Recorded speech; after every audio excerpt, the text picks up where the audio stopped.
Yo, what up, man? Welcome back to another episode of Millennials versus the World. It's like semi Monday that through. Yeah, I don't know if I heard that or not. He might need the mic because he can't. You know what I'm saying? B Dot is here. I want to acknowledge that last name loyalty in the building. Say, make some. All right, so nah, man. Hey, look, man, we had to buy the fight. We stopped at Millennials versus the World podcast party tour. It's really good energy, man. It's your boy Crate Out Mims. I got my sis Asia with me, my bro Louis B. Brittany was had there. Everybody else is here in spirit, man, but we just rock with us for today, man. So how's everybody feeling? We're going to start with that before I just start. Hey, B, I love you, bro. I'm doing good. I'm chilling. You going good? You chilling? Yeah, they're good. It's Friday. Microphone, please. Oh, Pat, I'm through again. She's still. Hey, what's you going with? Yeah. All right. Hey, so my first question. Hey, look, I was asking you. So my first question, and let me get this disclaimer. I said this to them. I'm saying it to y'all. Every question and everything I say tonight has no ill intent. It's truly or understand.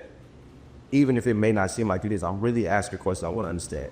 What are you all's thought on if somebody likes you a lot and you date them hoping that you start to like them back? Like they're doing everything. You like what you see, you feeling it. They're checking the boxes on every other level, but you just not feeling it. What's your thoughts on being with somebody and hoping that it comes back around? I bet. Throw some out of it. I'm throwing the thumbs out of that. That's hard. I think that's tricky because I think some people do, like, there's something that they think potential, right? So I think it's like, okay, maybe like they see the potential in that person, so they're hoping that the attraction grows because to be fair, I think attraction does grow for some people, right? So I think like the more you spend time with somebody, even if you don't find them to be like the most attractive person, let's say they're, we all talk about making you laugh, right? Yeah. Doing different things. I feel like Topping them draws right up. Sure. I think that sometimes, people do think, because it does happen. So I don't know, I think it's trick though. Because you could also it could never grow. Buffer. I don't know. I feel like you always have to be somewhat physically attracted to that person. Like even if it's like 2%, you're not going to entertain somebody that's not good for you guys. So I think over time, because they're checking off all those boxes and they're doing all the things. I'm down. Sorry, this like the. I think over time you learn that growing, like that 2% expands. So is it not maturity? No, it's a Kodak. No question. I know we had a logo last year, but a Kodak checks everything really responsible. I'm like not the actual rapper, but like it's really responsible. Yeah, cares for you. You ain't got to worry about him cheating, and no physical attraction initially. That's not worth saying if you can grow attraction elsewhere. I think you should. What's your question? What do you have to? Is that a thing? Like you said you said you gotta be physically attracted a little bit. What if there's none? But everything else is there. I would see, me personally, I wouldn't know to see if there was everything else there, because if I'm not even easily attracted to you, I'm not entertained. How are you going to get past phase one? Like I have to be somewhat interested in you somehow. I have to look at and we have to talk for days, weeks for me to actually say that I like you. But if I'm not physically, not even a little bit attracted to you, period, you won't get past step one. Because what are we talking about? Okay, I think it depends on where you are too, right? Because if I'm swung in this, based on certain standards that I typically look for, that I may be more available to look beyond maybe some of the initial attractions or things I'd want to see or have. If they meet all those other areas, right? Because those things seem to become more valuable when you're not getting that from those who you are maybe more attracted to. Maybe I'm adjusting my standards as a result of that. I've been really thinking about things that are more important. How, as people mature, I got some question. Like, as people mature, should how you can handle rejection change?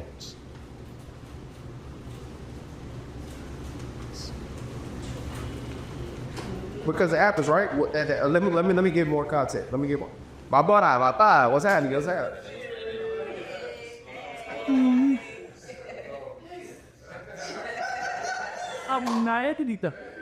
So as you grow, like, so I heard Lewis say, if I swing and miss a couple times, and it may change the way I approach things. Essentially, talking about rejection.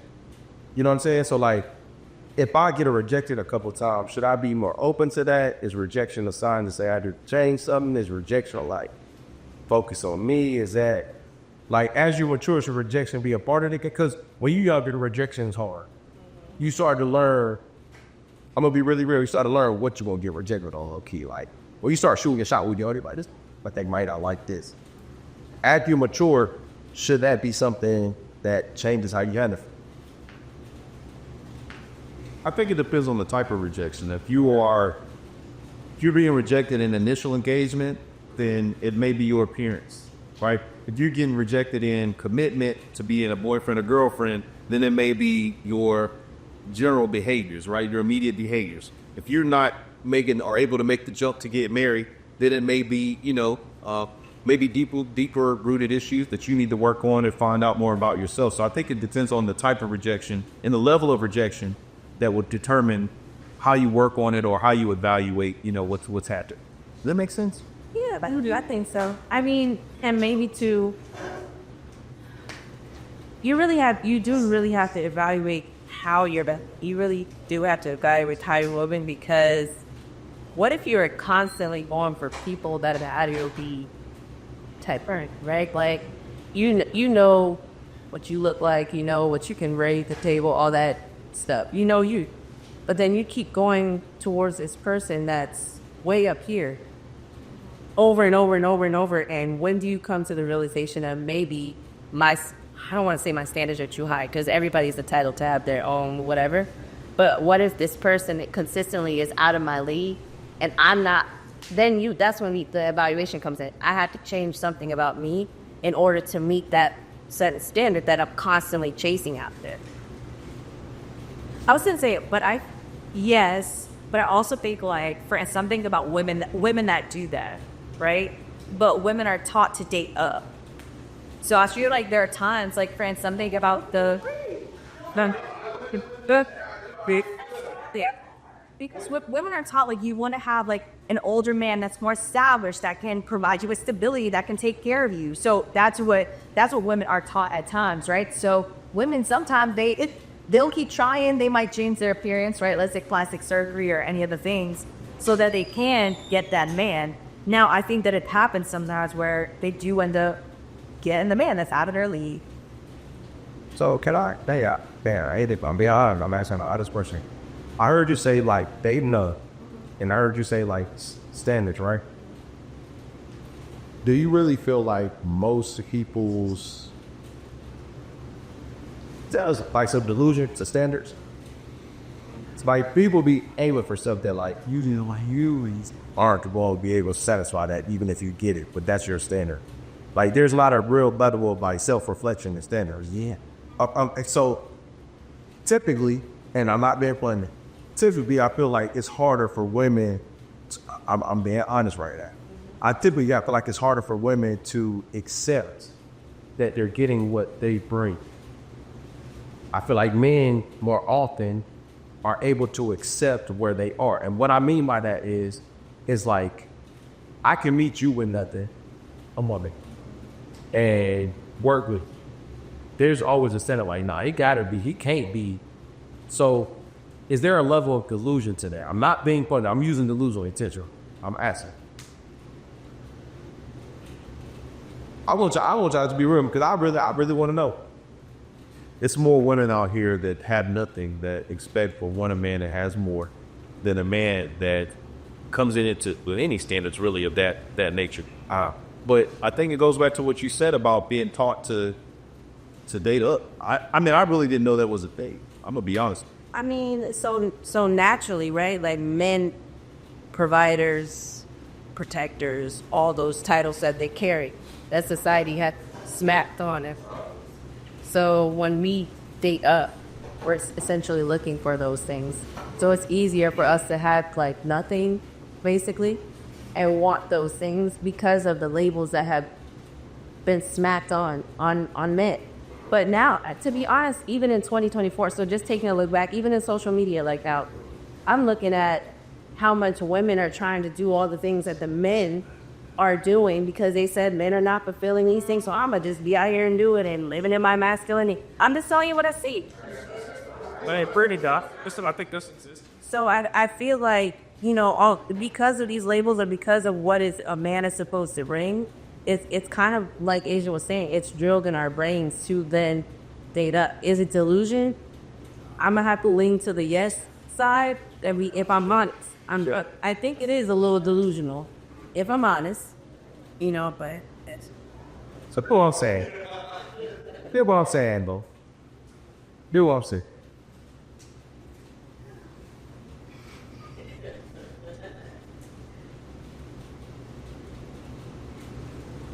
I gotta say it's the right way. Why is it so frowned upon in the initial stages when a guy was displeased but wasn't brought to the table? Why is it so frowned upon? Like, you came to the table, we came to the table. You thought you was all that in a bag of cherries. And you may be that, but not for me, right? Why is that such a, like, negative, like, I feel like he's immediately going to get attacked because he didn't like what was brought. Not even shaming her, but it's not what I expected. I feel like that's a thing now, and I'm trying to figure out why. Because guys can get lit up and be in a group chat and it'd be okay. But if we did the same thing, it's like, what the hell? Go ahead. If I was just gonna say, how did it? No, it does make sense. But like, how do men communicate that to the woman? I'm gonna be really real with you. We have a really transparent conversation earlier in the game. It's hard because you gonna get deemed as like this mean, breaking women down. You have no respect, and I'm honestly just saying that I don't like you as much as you thought I would. See, because I find that it's not the conversations don't usually go like that though. So the conversations, really, it's not a conversation from what I've seen. It's more of like the man will just withdraw. The man will just stop doing things that he used to do.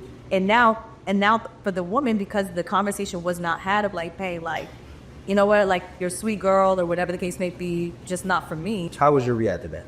I've had that said to me. How did you react? I said, I appreciate it. Appreciate the honesty. Because what else am I going to say to that? That's like, well, you the 1% though. That's not gonna be. Yeah, you ain't asking me a question. But I'm saying that because for me, it was one of those, I already knew, for me at least, I already knew there were certain things that our personalities already didn't align. I wasn't blind to that. So when he said what he said, I was just like, you right. I didn't say that to him, but it was just like yeah, you right. So you were like him either? It's not that I didn't like him, but I knew that there were certain things, like even about our personalities, that were just different. So I knew that I was going to be compromising a part of myself by being with him, but I was willing to do that. But when I learned that he was not willing to do that for me, it was like, okay, bet, cool. Babe, why were you willing to compromise a part of yourself? What did you see to make for to compromise a part of yourself? Status from him. Respect. That's a real answer. Yeah, it is respect. That's why I say respect. Just to add. No, go ahead. Just to add on, typically men do a draw. I agree with that. I'll admit what I think. So My best finish my state. Hey, don't turn your back on Z part. That's good. I can finish. I think typically that's a response to an experience that men have had when we do try to have that conversation. See, that's right. You being in 1%, whenever and you are critiquing a woman, they immediately get defensive and then tear you down, right? Or invalidate the experience that you've shared about them, right? More as if it can't possibly be that, right? So I will say that typically men withdraw because they don't want to generate that type of reaction, because when they have said it in a productive manner, they've been attacked, or it's been perceived as an attack when it's just me speaking on my experience.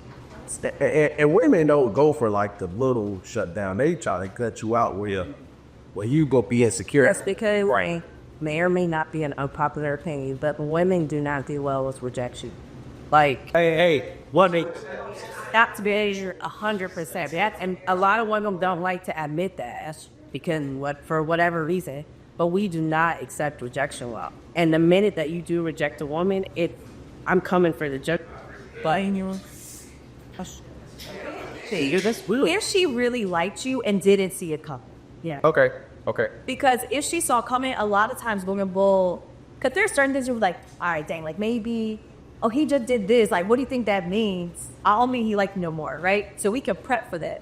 But if we have not prepped for that, yeah. Hey, so ask me, Joe, I'm being so serious. Do y'all believe? Hey, I'm not even going to build this thing, but do y'all believe? I'm not talking about how well women communicate, but do y'all believe women really express the way they think they do? Like, if he's disinterested and you see it, or if you're really, really interested and he doesn't know, do you really believe women explain it as good as they think they do? Or do you think they know the environment, know the emotion, and expect your mind to be read or expect him to pick up on the signs? Like, do y'all really think we really explain it and communicate the way y'all think y'all do? I'm not being funny. I'm asking a real question. Because I feel like most times women withdraw, it be like, oh, I'm giving you an example of work. I hope they don't pick up on that. Like, I'm gonna give you a real example. I mean this respectfully. I was dealing with like 4 type A women at one time. And I was bouncing in between them in the same day because we had to get something done. And one asked me, like, she was like, she was like, yeah, can you grab some tablecloths for me? Well, yeah, bet. Because I was bouncing between 4 people, this is going to sound really bad, okay? I'm acknowledging that, but I want to be honest. I told y'all this shit before I gave up work. Like, we found I'm doing a whole lot of stuff within my duties, right? And she asked for something, and I did it. And when I did it, she was like, so you ain't put them on the table? Like, damn, you remind me of my husband. Like, y'all just be doing. And my thing was like, cool, I'm cool with that, right? I'm cool with that. But the way I took that is like, respect him. You don't even realize I'm bouncing between y'all. We've been on leagues together. You can't even realize I'm bouncing between all 4 of y'all, and you just thinking about yourself. So you just like, oh, did you put this on and stuff? I'm like, you know what I'm dealing with? You, it ain't you. You know what I'm saying? You didn't directly say, hey, can you grab these and do this? Not because it's just me and you talking, because I'm bouncing between the 6 of y'all and all this emotion and drama going on, and I'm getting one thing done and you thinking about yourself. About serious. I know, I did. You see. I did. Now that been says. No, but Darren, is that what I'm saying though? Yeah, can I maybe phrase that? I hope I'm on the same street as you are.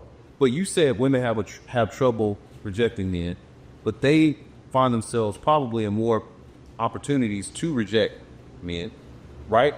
So the fact that you are able to communicate rejection more frequently and more often would create the capacity for you to know how to have that conversation. Why would that not create the same capacity for you to understand the experience of it? Line that brain up, boys. I like that. I like them like that. No. Yeah, because y'all. Because y'all what? Go ahead and finish. Yeah, I didn't. I know. Hey, look, man. I checked the cups out. Dude, I'm not gonna say what. I'm going to. First of all, I don't know whether that's kind of my example. Was that kind of where you were going, like kind of? And no, I'm just saying, I'm about communicating. About communicating. Because right now, that's my point, right? If you are constantly rejecting someone, right, you should be an expert in the realm of rejection. So when it happens to you, you should be able to notice that exactly, because you have to be intentional about it. No, I don't. It makes. I don't agree with that only because just because I'm like, I don't know what you're feeling. I don't know what on the receiving end of this, and that's not my experience. So I could communicate I'm rejecting you, right? I have no idea how that sits with you because most men would not then say, oh, I can't believe you're rejecting me. Most men don't then respond in a way that is communicating how that even sits with y'all, right? So it's like, what? I wouldn't be an expert. So, and it's going to sound bad, but that means you're not considerate. That's the point I'm making from my argument. Like, How? Tell me more about that as it relates to how then if I'm rejected, how that would sit with me and my experience. Because when you are giving someone, and this is that some deep stuff right now, For real, when you're communicating a message to someone, is it for what? So when you're communicating a message to someone, are you communicating it for the purposes of you, or are you communicating it for the purposes of them? So when you communicate in rejection, are you trying to be considerate of that individual, knowing that he had hopes of getting some ass?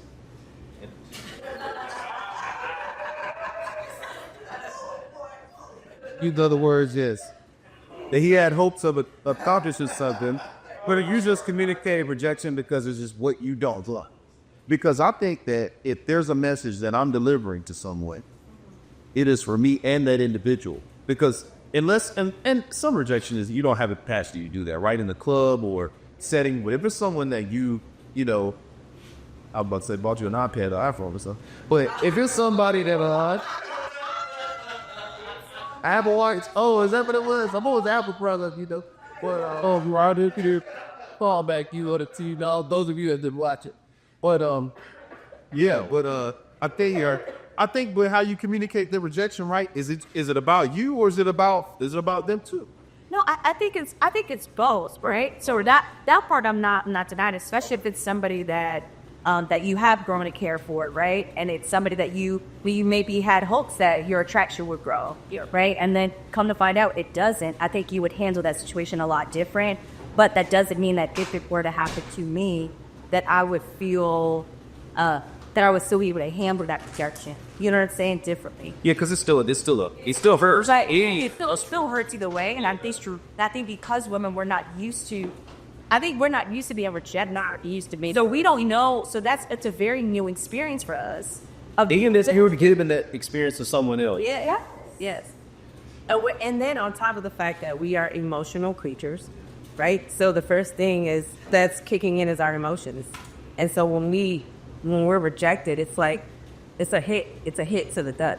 It sucks that we have an expectation of y'all to not take the hit to the gut or take it a little bit. Right, yeah, exactly. But true transparency, like we don't, at that point, it's just like men should be used to this type. That's the mentality of most women. Let me not even. No, I think that's a fair statement. That is unfair. It's a fair statement, but it is unfair. It really is.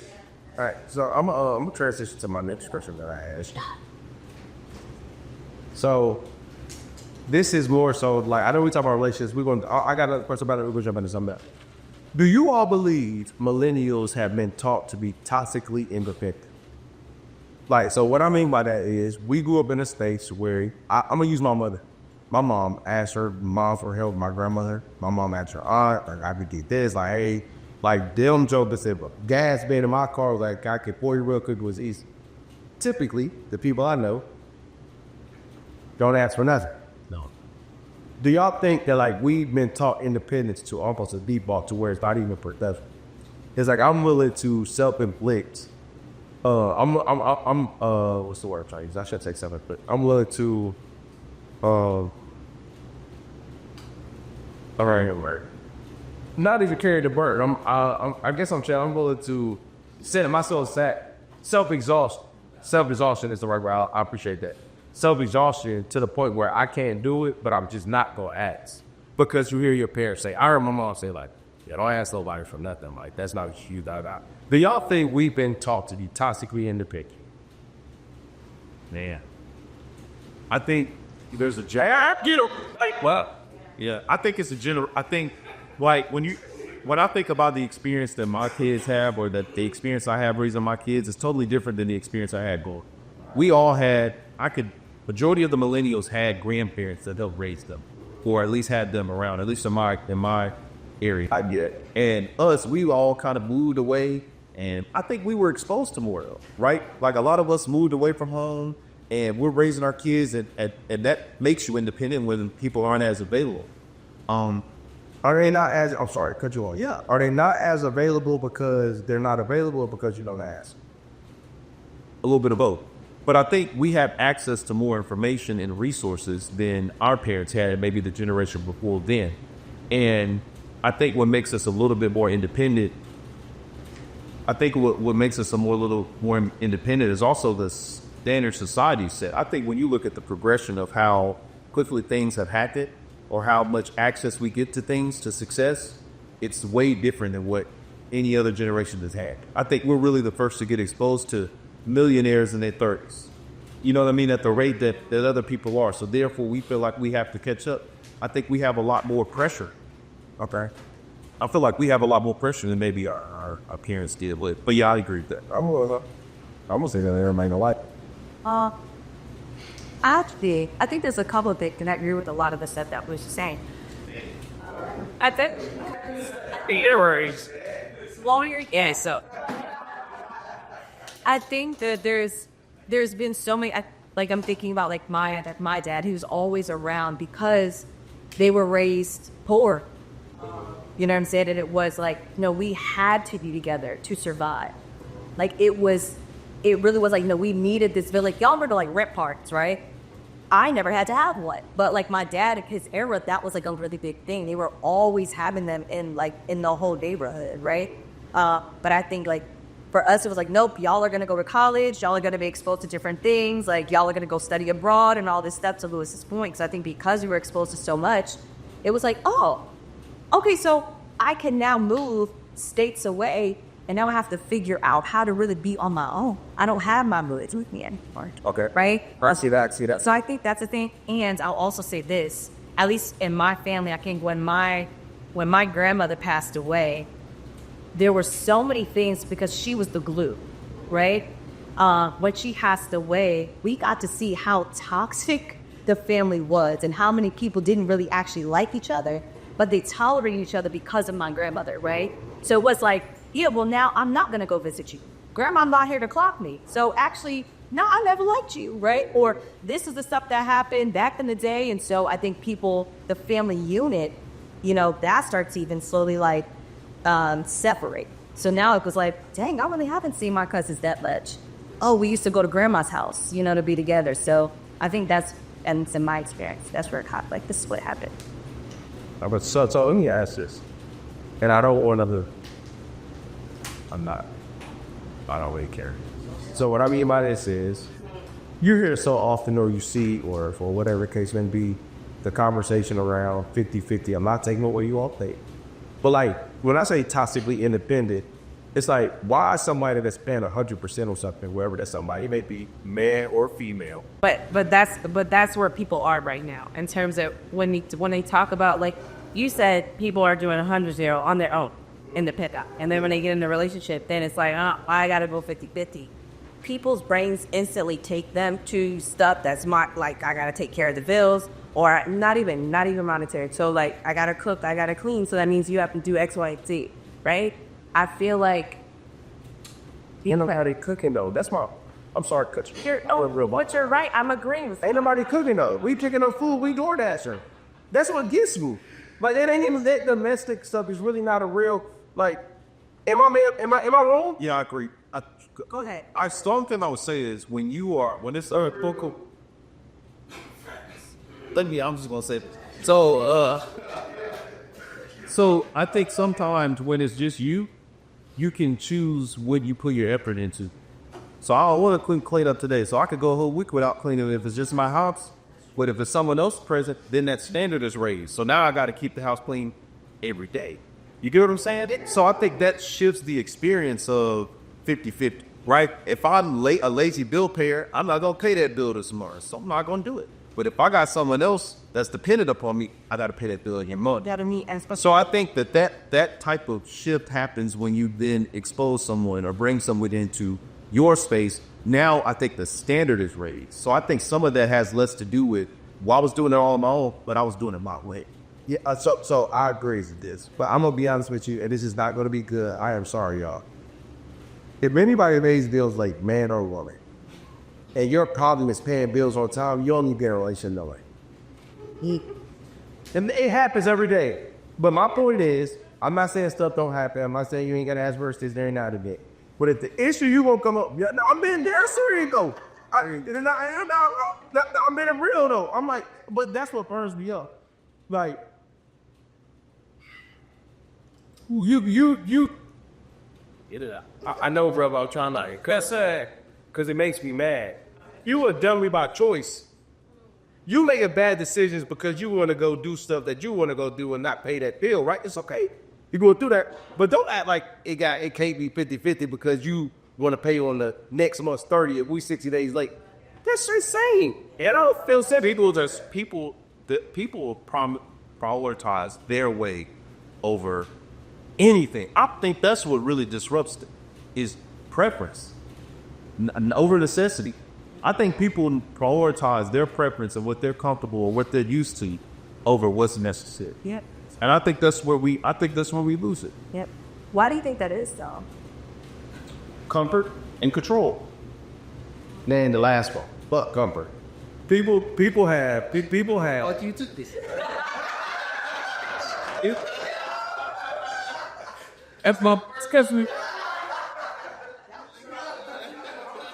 People makes me mad. Like this one gets me. I feel that around. He said comfort. Like you mad. I just think with some sorry shit. I'm sorry. I think that's a sorry. People are willing to stay in their little zone of, hey man, your life's about to get turned on. Because you may meet somebody that's like, hey, no, just pay things on time. That's insane. You have a problem. Man or woman, I'm not making it a judge for anybody's own. Like shit like that. I'm like, I can't, if they leave you, I hope they do. And I hope you go back to what you was doing. I'm being serious. Because it makes me mad in the inside. Like you need to be by yourself. And you need to know what like to don't know if your life switch will work. But some people comfortable with that. I can't go back to being comfortable with it. And some people understand. I think once you live the life of toxicity, you know how to function in, and it becomes normal to you. Yeah. And that doesn't make it right, but some people know how to function in that, and we all do it. It may not be that very specific thing, but we all do it. So let me ask y'all something. So when people make these crazy, dumb tail decisions, they really don't know what they making. I'm gonna ask therapists. Super. I'm done. When they make these rash decisions, they in the moment it was logical. It could be to them. You said, but she thinking like, nah, no, I said. It could be to them. And I only say that because if we're talking therapeutically, I have clients that say, hey, I did this in the moment for self-satisfaction, for self-gratification. And I knew it was going to come back and bite me in the behind. But in that moment, I needed to feel this, and this is what I then did. Do they deserve sin?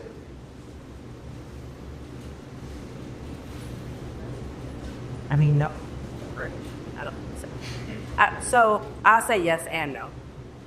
You had it. Well, no, I'm gonna talk back to no because but you made this. You as adults, we make grown adult decisions. So that's where my brain is been taking me. Y'all gotta remember, like as therapists, we can't put our opinions in things. So when you ask me that question, it's like sympathy as like I gotta say that question, that answer. But I feel like if I'm talking about Brittany, like yes, you're an adult. You made the decision to make. You made a dumb decision. Now you have to deal with the consequence. That's just what it is. We pacify dumb decisions to one another, and we say, I'm gonna say it there. I'm gonna say it. All right. I'm like, No. Don't say no names. I'm not. We pacify dumb decisions and find a ways to use mental health. We pacify it. Let me explain. I would barely explain what I mean. Things happen, and I'm not saying mental health is not a factor. But if you neglect, if help is available to you and you neglect the option to use the help, it cannot be pacified as you're making the same dumbass decision over and over and over. There has to be a stop to it. If it's available. Now, when people are dealing with things where it's not available and you're opting not to use, like this is what I don't like. This is the thing. I know y'all got this experience. And I can say that I've been there. If you go to therapy every week, you ain't saying dumbass decision every week and you talking about the same thing in every session, stop. That don't make sense to me. I need y'all to help me understand. You're right. Why that? Like, what am I really helping myself with? If I'm going to talk to you, and I go right back so I can up on my crazy ass shit. Yeah. I think yes, right, but I think a couple of things. I'm gonna see where my brain takes me. I think with that, right, I think a lot of times people, even when we talk about mental health, people come to therapy for different reasons, right? So not everybody's coming there because they are depressed. Sometimes people are going to do life changes and they just don't know what to do, okay, right? Or sometimes people, they're like, I really want to just talk about this thing and I have nobody else in my life that will listen, right? And so they come to therapy. For sure. So I think people come to therapy for different reasons. So they're like, I have clients that they come and really it's so that they can vent. I respect It's a venting session. It's actually up to the therapist to then say like, hey, we've been talking about this for a while. What is it that you want to get out of this? Right? Because sometimes people, even though people come to therapy, and I'm grateful because we all say, everybody need therapy. Let's go to therapy. I cannot tell you how many times clients have said, yeah, people just told me therapy's good, so I'm here. And they don't actually know why they're in therapy. They just heard that therapy is a good thing. So for some people, they're not as self-aware. So it might take them a while of talking about the same thing for then somebody to disrupt that and say, hey, we've been on this for a little bit. Right. Right? Let's pivot, or we got to get to the root of what this is. And I think that is the therapist's job to do that. But sometimes people come to therapy for all different types of reasons. Can I ask a question? Yeah. As a therapist, are you allowed to place accountability, or do you always have to play the role of acceptance? And I'm not being funny. I'm asking a real question. Like, are y'all able to? I'm asking them, like, bro, I think it's ethical standpoint. I guess, like, somebody tells you something, are you able to place accountability one way or the other, or does it always have to be kind of like I hear what you're saying, like a probing type situation? You should. I feel like you should always. Yeah. You should always place accountability on that person. A good therapist would do that because if not, like you're not. The change in growth comes from accountability. And a lot of people that are coming in therapy is because they're not self-aware about something, or they're trying to figure things out. So the minute that I make you accountable for something, or I hold you accountable to something, in our next session when we talk about that thing, if you said you was going to do this and you didn't do it, and you keep making the same mistake, like Asia said, I'm calling you ass. Then it's like, oh, I have been. Oh, okay, let me try and fix that. So if you're not, as a therapist, you're not holding that person accountable to what you were saying, Ian. My response, my one and only response was going to be you need to change your therapist, because that is the role of the therapist, to make you think otherwise. Because your client's going to keep making the same dumb mistake. You're coming to therapy because they're making dumb mistakes. So it's up to us to then try and transform that, or get you to see that, even if it means repeating the same thing over and over again. But I'm going to keep calling it out and see how you can change it little by little. And that can take a very long time to do. Some people don't get it over that. Yeah, because let me just say this too, because can you imagine somebody comes in to session, right, and they're the ones that have been making the dumb decisions. And let's say because of the dumb decisions, friends keep walking away from that. They have so many failed relationships, but they come to you saying, well, everybody leaves me. I can't trust anybody. That's why I'm better off by myself. Sugar. It's like, I still like this. But think about up here. Thank you. The mindset that first has, right? So they would keep making the same choices that they're making because in their mind it's everybody else, not them. So therapy really should hold a mirror up to you, so you see the reflection of who you are, what you have to do, because the whole thing is you cannot control what anybody else is doing. You can only control you. Right? And the decisions that you make and the mindset that you have and all that kind of stuff. So therapy really should be a mirror of you, good and bad and indifferent. Okay, my therapist told me to stop showing up. What's that thing? To stop showing up. Yes. I was like, because Hey, so Mike, She said it like that. She said it though. She said it like that. Oof. it wasn't like that, but so we done because it's we getting us the thing like To be tired of you. So, man, we being sincere, man. I mean, I'm startled. Oh, so you didn't say that. She must have told somebody else that too. Thank y'all. Gotta get what I was saying. So, what I was saying, no, for real, like, I thought I was supposed to keep going. She was like, nah, we can schedule out like 6 months. You seem to have it. And I'm like, well, do I? You know what I mean? And I think like for me, when I started going, I know it's in a therapy kind of conversation, but I'm being honest though, right? Like, all right, let me stop. I make it a point to be so self-aware. Like, yo, it's what y'all think. I make it a point to be so. It's. Oh, yeah, get that disclaimer. But no, I mean, I really am, right? And I really am aware of who I am. Like, I really am, asshole. And at times, right? But I make it a point to really try to work on myself. And I'm like, okay, but I'm supposed to meet with you every month. Like, in my mind, I'm like the routine of it. Because I want to maybe give myself accountability in a way. But what my therapist was telling me was like, hey, you know what you need to work on. Go do it. Yeah. You get thought? Yeah, it's like a tool. I thought I was like, oh, but she was like, nah, you know what you need to do. You smart enough to do. You told me you articulated it well. To you, that's word. Like, Yeah. That's like if somebody has to go, that's like if somebody has to go, they get into an accident, something like that, right? I mean, they have to go to physical therapy very often. After that, once they have healed, and they have all the exercise they need to do at home, they only go in, let's say, to do those checkups, right? Or if something starts to bother them in a different way. Or if they're like, wait a minute, I don't have the tools for that. That is when you then go back and say, hey, I have the tools for the anger part. I don't have the tools for, I don't know, lack of self-control or, that would be the same, but you know what I'm saying, with something different. Yeah, depression, right? So that's when it would be like something new has come up and we have not gone there yet. Yeah. Because I got offended. I'm supposed to keep coming. Yeah, that's a good thing. I mean, I get, yeah, but I think I was lost because I was like wanting it doesn't fit you completely. I feel like it gives you the tools to understand how to operate, how to fix my stuff. Yeah. So what's to say is today, I'm not trolling. I think that's probably the biggest compliment you to get from there. It said like, nah, bro, I think you got it. I think, Yeah, I agree. I think Chris started. And I'm not saying that because No, I'm saying I think that's a big, because I'm gonna be honest. I'm being too honest. When I was going to therapy a lot, she laid it all was crazy. yo, that's what I like. Like when I was experiencing what I was experiencing, I was explaining to her, and y'all know I'm an honest person. And she was just like, oh, she wasn't telling me not to come. She was like, oh, from what she was specific say, from what you're telling me, it sounds like that was correct and how you viewed that, or your perception of that seemed pretty accurate. It knows da. And the thing that I always been, and I think being an educator talking about this, I always ask questions. You know what I'm saying? Like, even to the day, if I'm working with somebody who could be in meetings and I say something, literally this week, somebody screw their face up, I say, what that face mean? Does that mean you don't understand? Does that mean you're uncomfortable?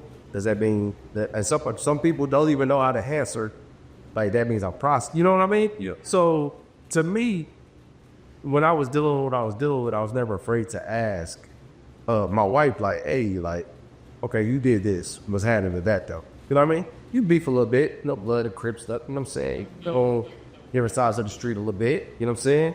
But I'm serious though. Hey man, look, you've been married, you done beef before. You know what I'm saying? You done beef before. You done, you know what I'm saying? Like, all right. Anyway, the point I'm making is, wait. No, I don't want to say the wrong thing. My man looking up a lot tonight. I know, bro.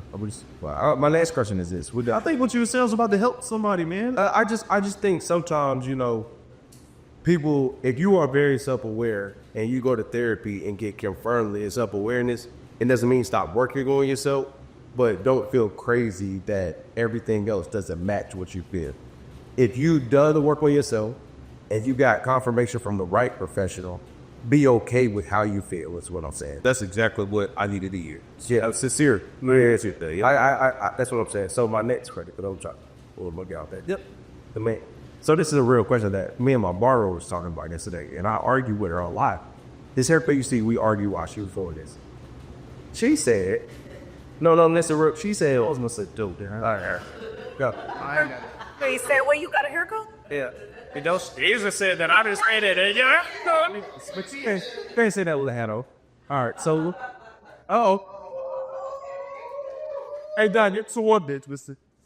Look at, all right, is this go get this one? I got a little bit of it. It's a little.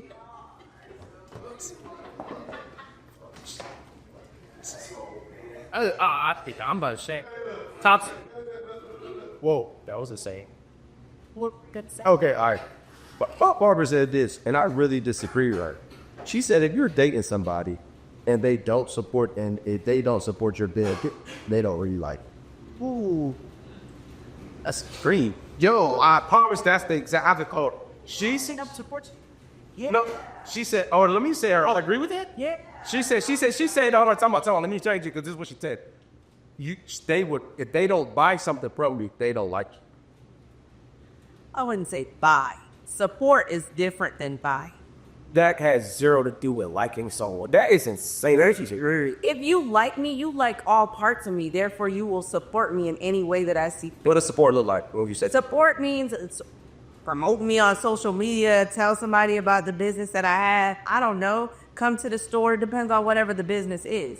But support or help me. Listen to me write a speech. I don't know. Critique it. Something. Or tell you to stop. There's many ways to support. Or tell you to stop. Tell me to stop what? Stop doing what you're doing, yeah. Yeah, does that work too? Tell me to stop the business? Yeah, if it's not good, I tell you. So you tell me to stop, you have to tell me why. You're not gonna just tell me to stop. Yeah, if there's a solid reason as to why I shouldn't be doing this right now. Dating. You didn't say relationship. You said dates. Telling me to stop doesn't mean I'm going to stop. Hold on, let me be clear. So if you're dating and I don't like you, that's insane. I thought you were talking about businesses.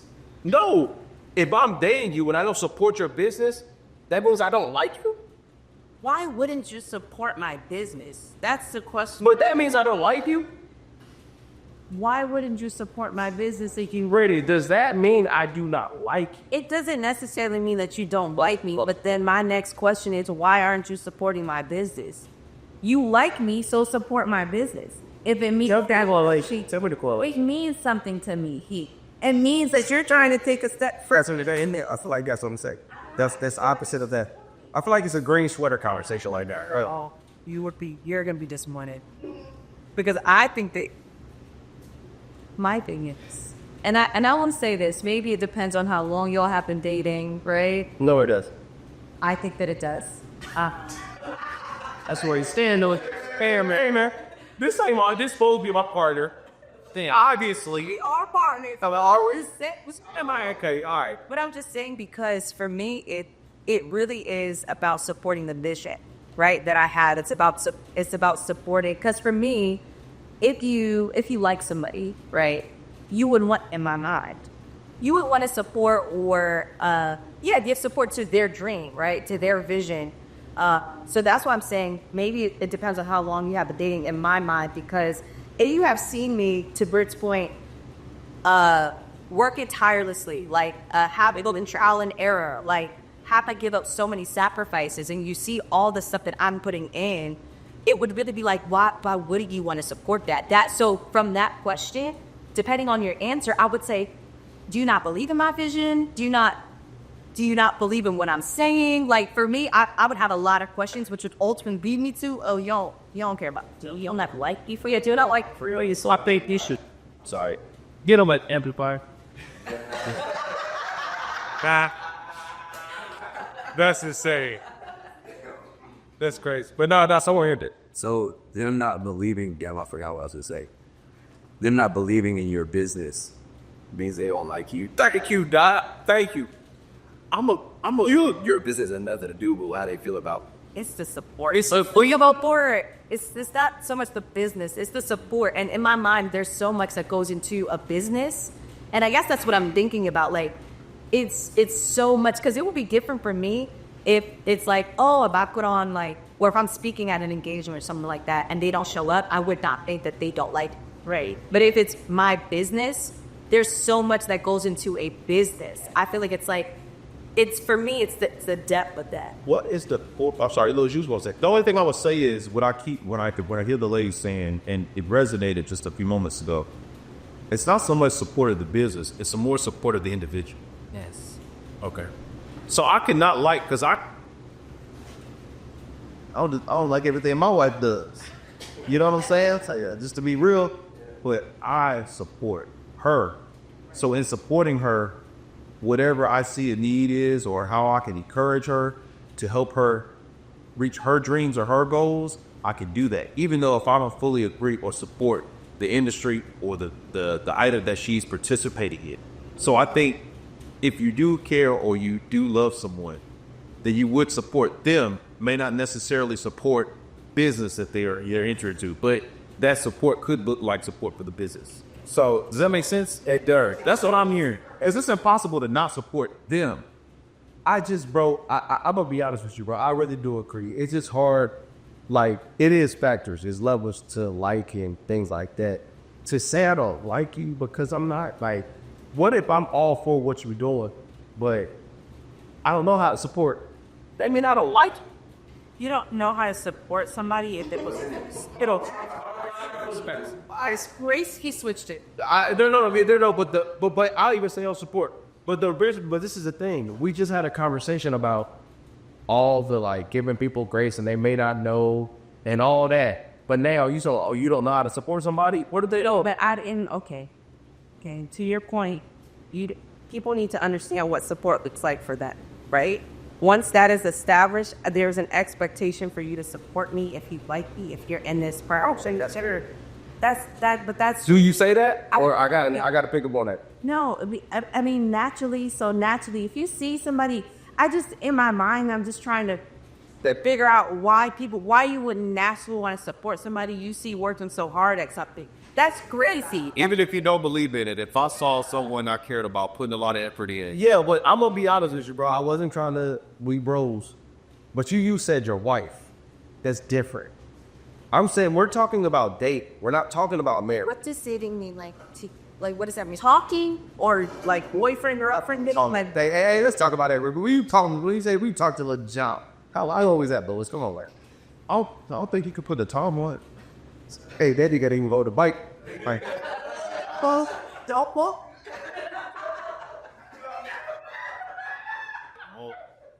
But what I'm saying, I'm sorry, forgot about Paul Mills. What I'm saying for real though is like I hear you. Well, like in the day, okay. Are you in a relationship when you date? You can't us. I can't be us. You can be. Candy. I would be honest. This is the most honest fixed conversation I've ever had in this spot. Because do you mean dating age? Put me on the answer prompt. Not married, nigga. Not a married one. You ain't dating nobody. Oh, well, are you? No. Oh my God, bro. She just all right, man. You not dating his way? Yeah, like, but You know what? I should be. whoa, why you say should? Yes, he is. He didn't mean should. No, he's saying like I have a responsibility, obligation to you. The answer I do. You do. But what I'm saying is, I wouldn't disagree with it if you're dating, you're in a relationship. I feel like you do date while you're in a relationship. But if you're dating someone, if you're in a relationship, you're not gonna say I'm dating this person. You're gonna say you're with them. Yep. That's what I'm getting at. Not all the time. I've heard people say like I'm dating such and such, and that's their whole that's their person. I don't even in a relationship though. Let's get the lines clear. Hey, I agree with you. Let's get the lines clear. I agree. See, and that's why I'm asking you as a guy. What does that mean then? Like, what are the stages, Skip? Because we got talking, right? Don't talk to somebody. Then for you, is it then you're dating? It's talking, dating, relationship, and then you go through some engagement and all that stuff. Okay, this is my thing. There's a couple things. In 2024, I don't think sex moves a relationship. Once upon a time, it did. Like we talked, you had to get some. You know what I'm saying? I feel like personally, exclusivity means that I am going to meet the people that mean most to you. I think that's when it gets to like, this is my person. You understand what I'm saying? Like we're locked in. I ain't talking to nobody else. If you ain't talking to nobody else, I'm starting to meet brothers, friends, and all that great stuff, right? The only point I'm trying to drive home, and I seriously mean is for everything is, to be dating someone, and you will hold me accountable for supporting you and saying I don't like you is crazy. It's not enough commitment to be able to. Thank you. That's the only point I'm making. So it really wasn't the debate about the support. It's really the quantifying the status of the. Yes, that's literally my argument. I got you. Yeah. So then I think we all would. Yeah. Also, what might Reese say? I said I got you, but I think it's because when we talk about what dating is, I think that's what we had to define. Because for me, like if Britt and I just said, yeah, if somebody says I'm dating such and such, then they could be in a relationship, but you're saying no.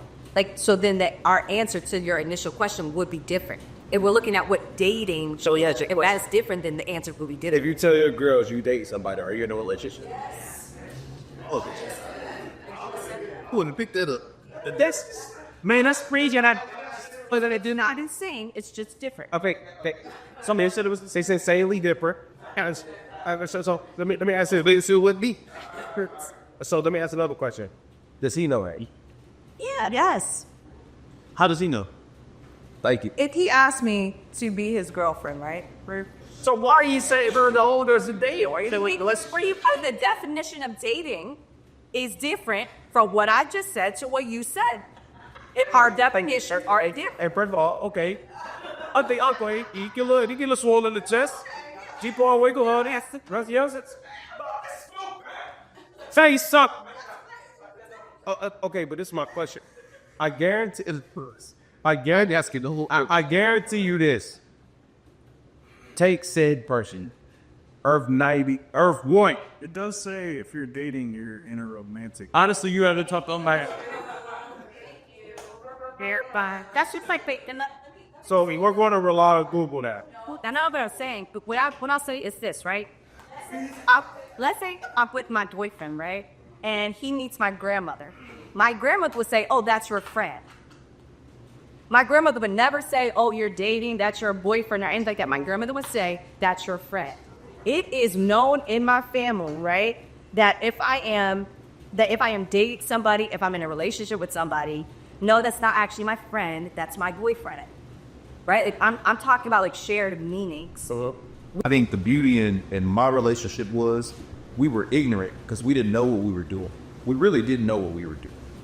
But I think we were also covered in a way to allow us to ultimately make a decision that I probably wouldn't have made if I knew what I was getting into. You said, yeah, that's a date. Well, the second stop. So let me ask you an honest question, bro. How many years later was that conversation? When things settled, when we didn't have to. But tell me the top. Like, I can't put it in a time because I'm gonna tell you why. When I say things settled, I had opportunity to reflect, right? Because we were moving, we had another kid, and then we was trying to buy a house, and we was trying to move it, elevate in our career. So until things settled, I didn't have time about okay. So I don't want to put that time limit on someone else. It was probably about 6 or 7 years in. But for someone else who's maybe at a different place in their life and content, they maybe have a moment to reflect and understand how they got here. yeah. But it was that moment of reflection that brought about the conversation. Correct. Because everything I had built a foundation, and now things begin to roll, right? Without me having to right the ship. I'm like, okay, now what? Now how did we get here? My experience is just the opposite of that. Like, we got married because we were two young, dumb people in love. We ain't had no reason. Like, we had no, like no real responsibility. Like, I like you, you like me. Like, yeah, bro, when it was a court, I'm gonna invite our family up, boom, boom. And then we learned all the stuff that he probably learned at the beginning. Now, but I also would say, what you could probably, different strokes for different folks. Like, and what I mean by that is, me and my wife's marriage for 7 years before we had kids saves our marriage now, because we was able to build friendship, we was able to travel, we was able to rock with each other, and I didn't have to have to reflect. I would agree with Lewis when he said this. If I knew what marriage was, what I did, I wouldn't have did shit, especially moving to DC. Anyway, but transparently speaking, I told my wife to her face when she said, yeah, I'm going to DC after I graduate. Yeah. You think you probably afford her all the licks, and I'm going to be down here. But it was on some chasing stuff. I'm not being real, though. Yeah. But I'm going to be honest. When I met my wife, and she was talking to another dude, when I met her, I ain't like that. I ain't never had that happen to me. Nigga, tell. Fuck. All right, man, let me tell y'all a story, man. I don't know, this probably like hour to let me tell. No, this ain't a kissing. Hey, let me tell y'all this. I've never said this story to nobody off road is offline. Nobody's heard this. So she was talking to somebody, but I thought I was wet. We was already. Well, I was wetting at this point. And we go in the cab. And I never get to join. It's fried chicken Fridays. Early. She's all I heard the story before. Like, forward. You had that, but yep. Finish. Go ahead and tell me this as you go. No. Bitch just talking trash. She got a little red sweater on. Go ahead then. No, what happened? And then what happened? No. She walked in with old boy. She ain't walk here with us. See, so she out here the store. All right, boom. So, say the store. So we go in the ass. So we go to the store. That ain't what happened. It wasn't thinking about, but it was that they walk in with. But hey, look, now I feel like that. They might heard it with police. They lied about this Anyway, long story short, in the cafeteria, she introduced me because he tried to. When I got up, nigga tried to sit down and like, yeah, bitch, you with that now? And I came out to the table. I'm like, yeah, we already like talking about shit. You ain't with her. She are doing those. So I already know. So I know. Hey, look, man, we already told. Okay, next question, man. Some people might have to. Yeah, so everybody has to very good it. I said, it's all good. It's all good. She told me Story, we're a bit story shaming them. Go ahead. yeah, no. So we're gonna call this those story shame like we did those keep saying. All right, next question say. Louis, close this out, boy. False. It's all right, bro.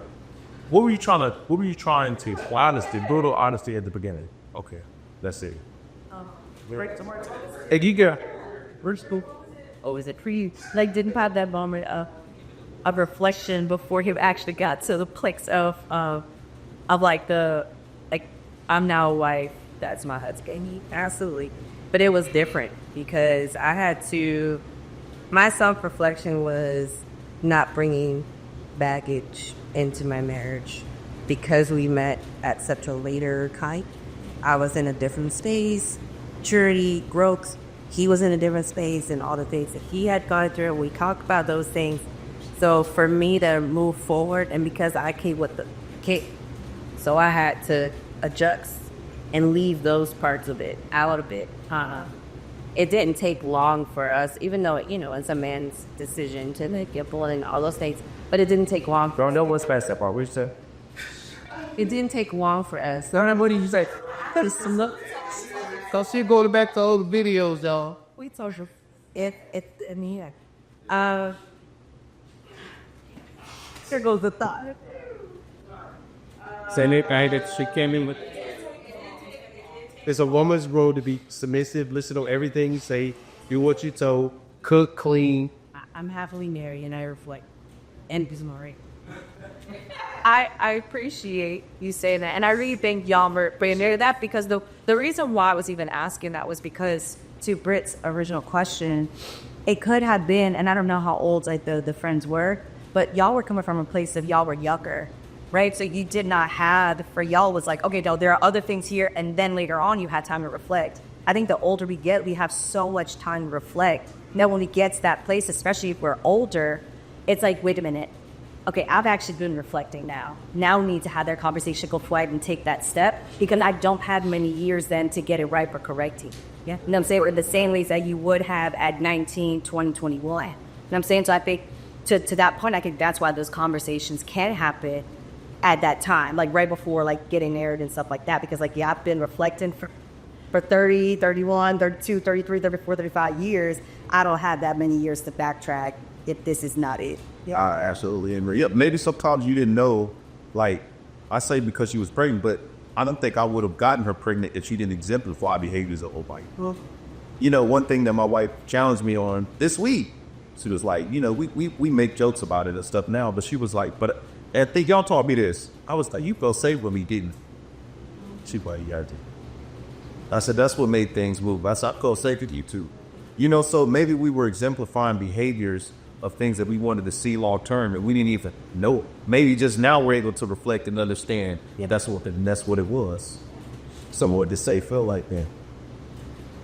I think safe is an environment where you can be yourself. I think for me and from all taking some liberties again, but I think for us too, it was an environment where we could completely be ourselves without judgment.